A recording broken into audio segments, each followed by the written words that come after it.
You spend 3 weeks building something. Your manager spends 3 minutes presenting it. Everyone in the room applauds, and somehow your name never comes up. At first, you tell yourself it doesn't matter.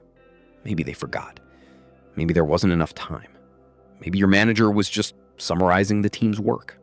But then it happens again and again. Until one day, you realize something uncomfortable. Your manager isn't just presenting your work. They're becoming the person everyone believes created it. Meet Daniel. Daniel wasn't the loudest person on his team. He didn't dominate meetings. He didn't constantly remind people how much he was doing. But he was reliable. When a report broke, Daniel fixed it. When a deadline moved forward, Daniel stayed late. When a new employee joined, Daniel trained them. And when the team had a complicated problem nobody wanted to touch, Daniel usually ended up solving it. Then came the big project. Daniel spent almost a month building a new reporting system that saved the team hours every week. He tested it. He fixed the bugs. He documented everything. He even created a simple presentation explaining how it worked. Then came the leadership meeting. Daniel expected his manager to introduce the project and mention his contribution. Instead, his manager stood up and said, "We've been working on a solution that should significantly improve the team's efficiency." We. That word sounded harmless, but Daniel knew what it meant.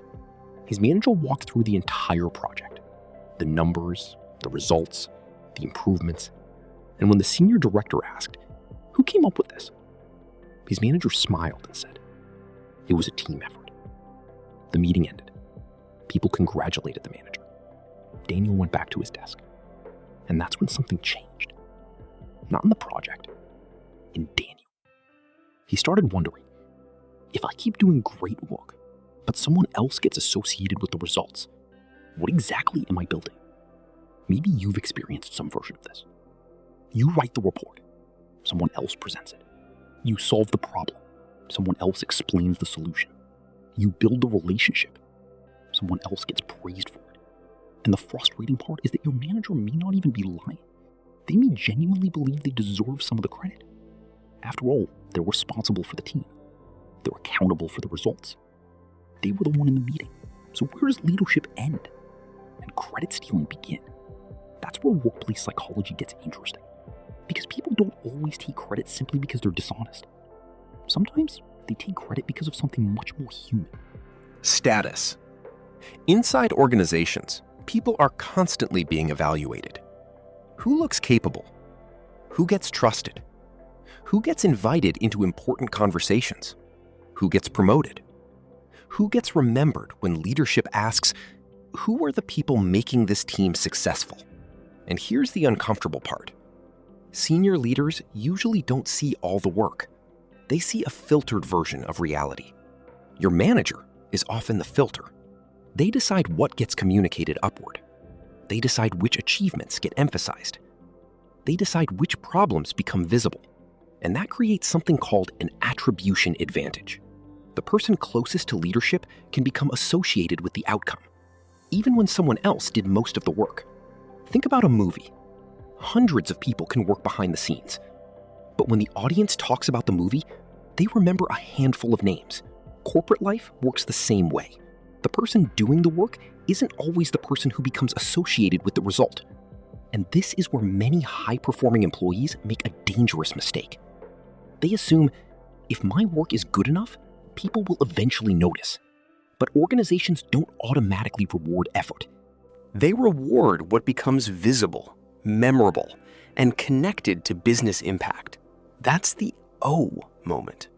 Your manager doesn't necessarily have to steal your work to take credit for it. Sometimes, all they have to do is become the person who tells the story about your work.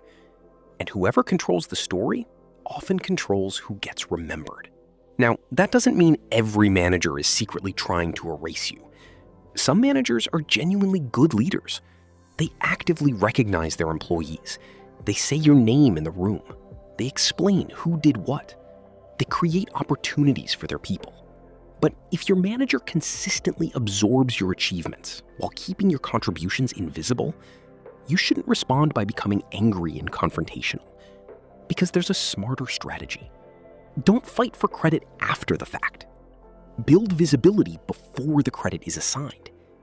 Instead of saying, "I did all of this," start communicating your work in a way that makes your contribution naturally traceable. For example, don't simply send your manager a finished report. Say, "I completed the analysis, identified these 3 issues, and built the recommendation we're using for tomorrow's discussion." Now there's a record.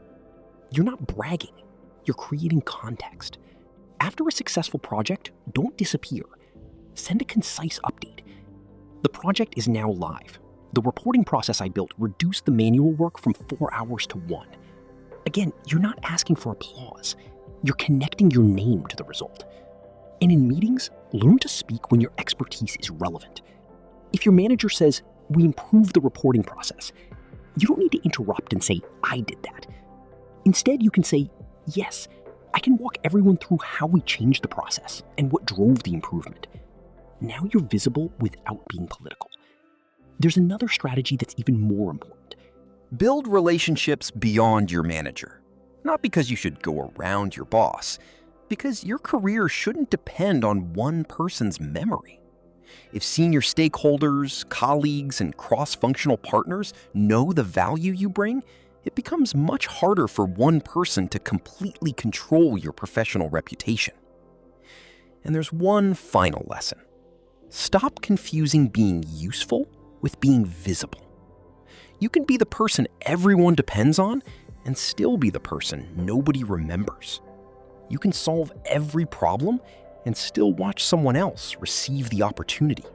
You can work harder and still lose to someone who knows how to communicate their impact. That's not always fair. But understanding the game doesn't mean becoming manipulative. It means making sure your work has a name attached to it. So the next time your manager presents something you built, don't immediately think, "They stole my credit." Pause. Ask yourself a better question. Did I make my contribution visible enough that other people could recognize it? Because in corporate life, doing the work is only half the job. The other half is making sure the right people know who did it. And sometimes, the most invisible person in the room isn't the person doing the least. It's the person doing the most, while letting someone else tell the story.